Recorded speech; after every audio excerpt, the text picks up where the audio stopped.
Well, what's up, everyone? I want to thank you guys for joining me today. This is Nelson. And as you can see, it's a beautiful day, and I am enjoying this wonderful day. I want to deliver what I said I was going to deliver to you guys when I get back from Florida. I'm back in Georgia.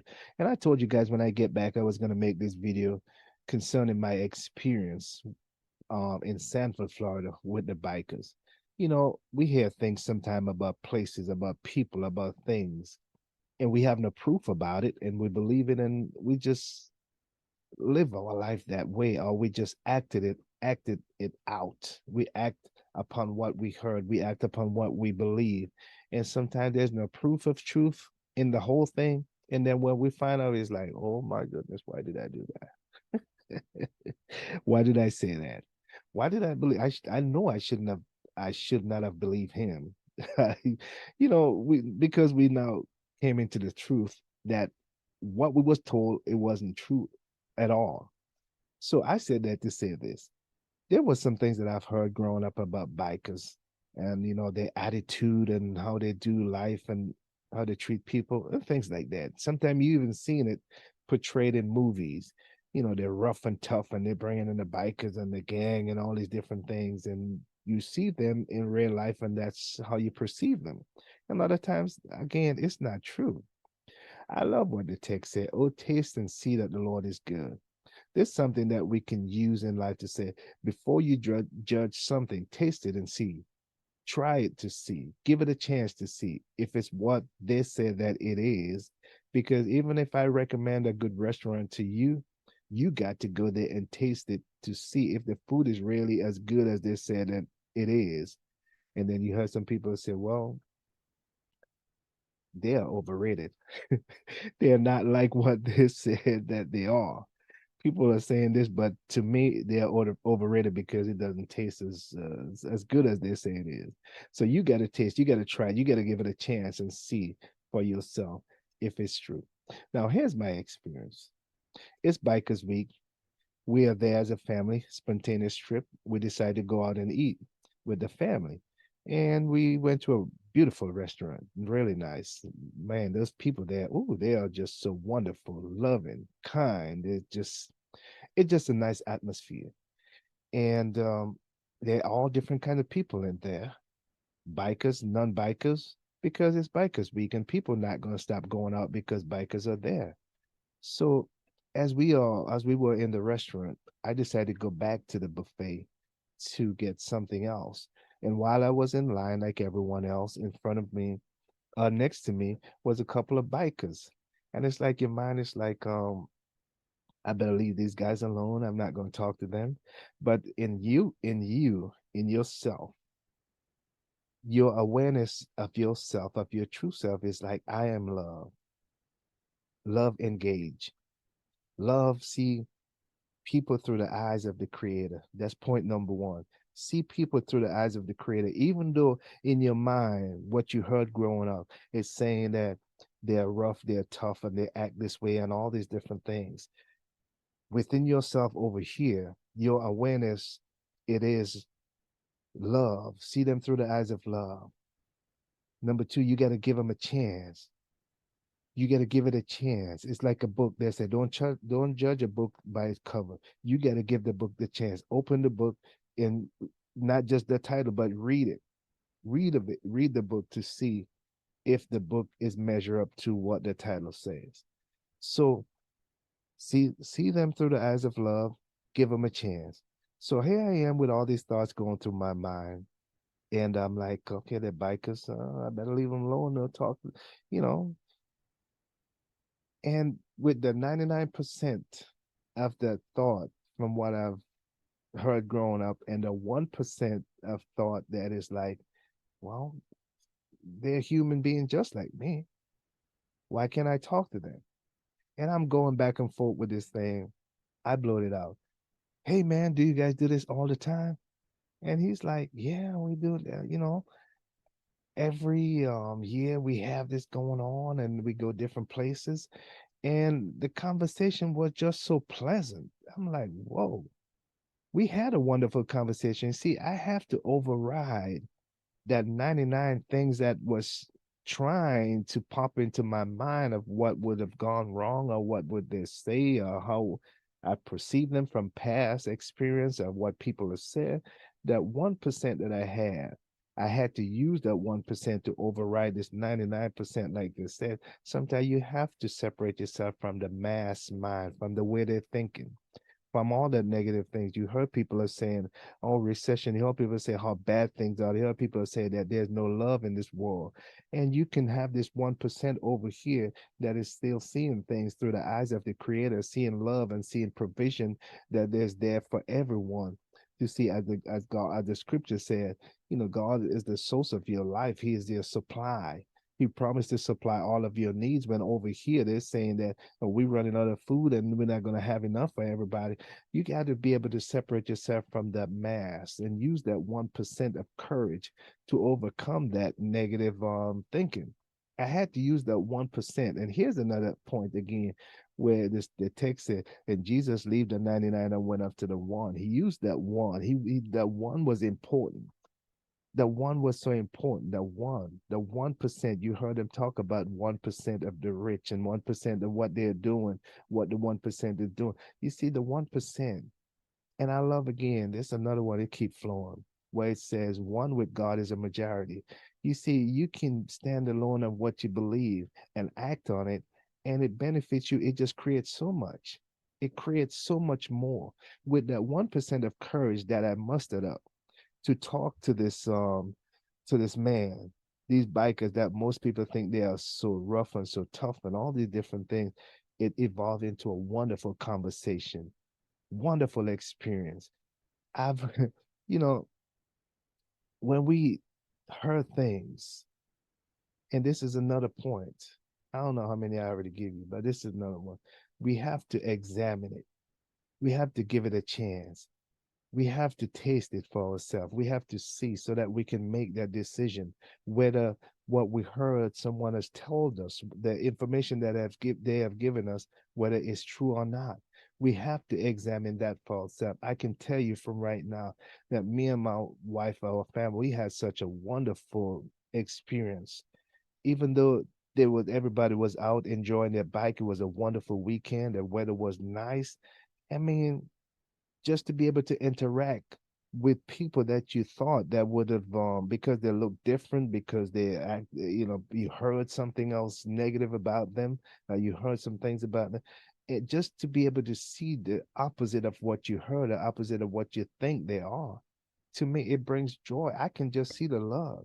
I believe when we see things through the eyes of the creator, when we see things through eyes, it makes a difference in our life. That's why, and another point here again, that's why it's so important that we change the way we think. And it changing the way we think came from our mind being renewed. We are seeing things from a different perspective as we engage, as we read, as we search for the truth, as we, obtain information and we examine it and we look at what we have and what was then and what is now, and we examine the both of them and we see the difference and we understand that this over here is the truth.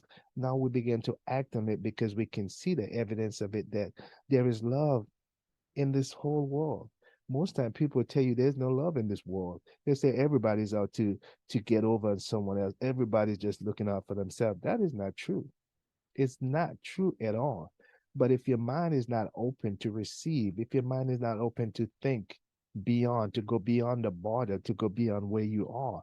I love what the text said. When I was a child, and we all started out as a child, but look at how we have grown and evolved.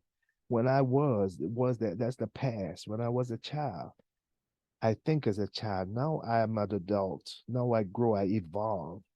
Now I'm mature by changing things. You see, as a child, there's certain things that you can apply.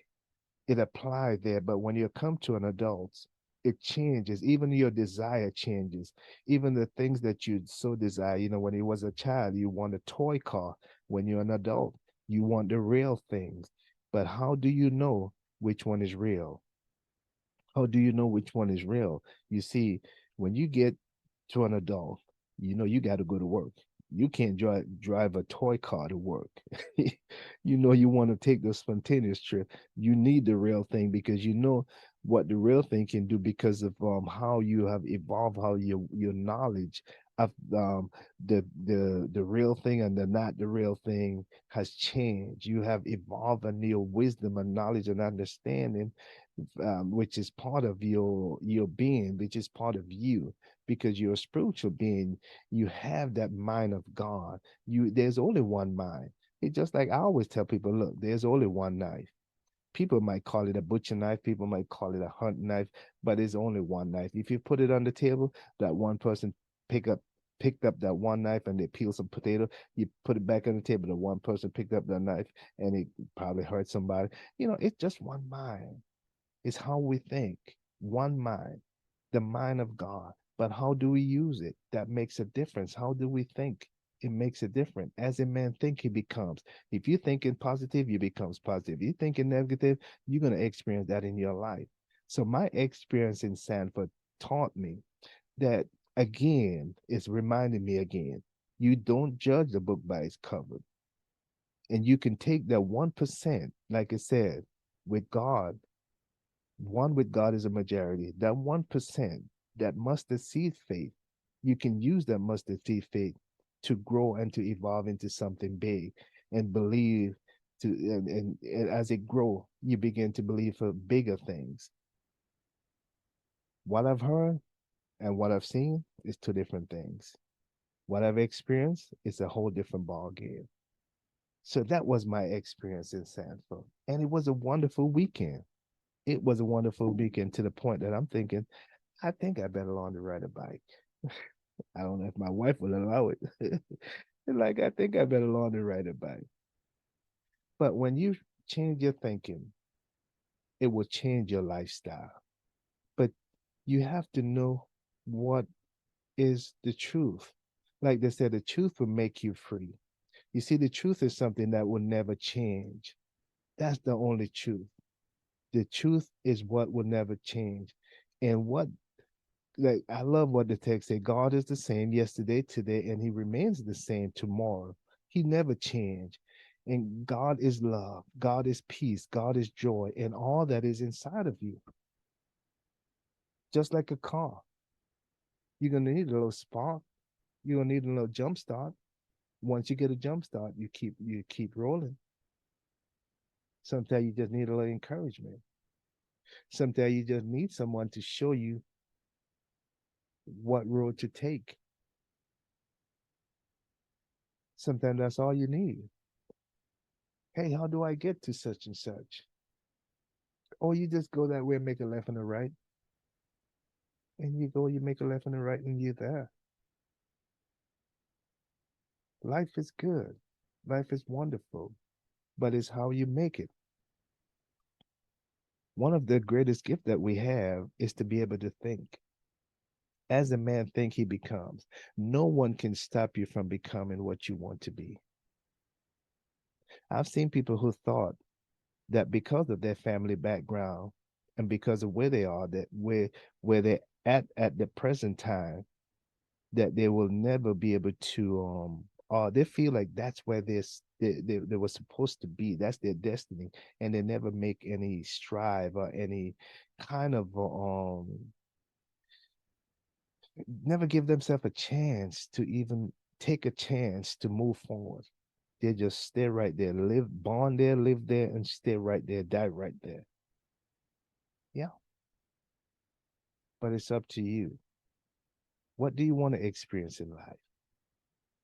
Are you going to allow fear to hold you back? What do you want in life? With God, all things are possible. You are a creative being. You're made in the image of love, in the likeness of love. No one can stop you. You are unstoppable. Some people might say you crazy, but the mind, if the mind can conceive it, you can achieve it. Look at so many people who have failed. I don't even like the word fail, who has missed the mark so many times and still came back and achieved what they was trying to do. Never give up. There's so many examples, so many evidence around you that's showing you what you can be. It doesn't mean that your desire will be their desire, but there's so many things in life that you can be. Yeah. So how do you communicate with someone that probably don't look like you, or someone that you heard some negative comments about? First of all, you got to see them through the eyes of love because you are love. You got to see them as yourself. You got to be willing to take a chance. You got to be willing to override that 99 things that is floating around in your mind that what can go wrong, and take that 1% and override that and take a chance. Say something. Whether it's hello, how you doing? Say something. And number three, know that every time you take a chance, you are growing. You're not losing anything. You are growing. You're getting better because you begin to develop the courage, and you develop the courage to the point that when you say it, whether somebody respond or not, you just feel free of giving. Keep giving because you can't run out. As you give, it comes back to you. Given, it shall be given back to you. Again, this Nelson. I love you guys. My nature is love. That's why I do love doing what I do. Given, it shall be given back unto you. So go and get some experience. Go and enjoy life. Sometimes take a different route back home. Just do something spontaneous. If you allow fear to rule your life, you'll never experience the wonderful life that you can experience in this earth. And again, sometimes you got to come out from amongst them, come out from the 99%. Even if you have to march with the 1%, even if you have to march by yourself, you won't regret it. I love it. I love you guys. Until next time, peace, and we out.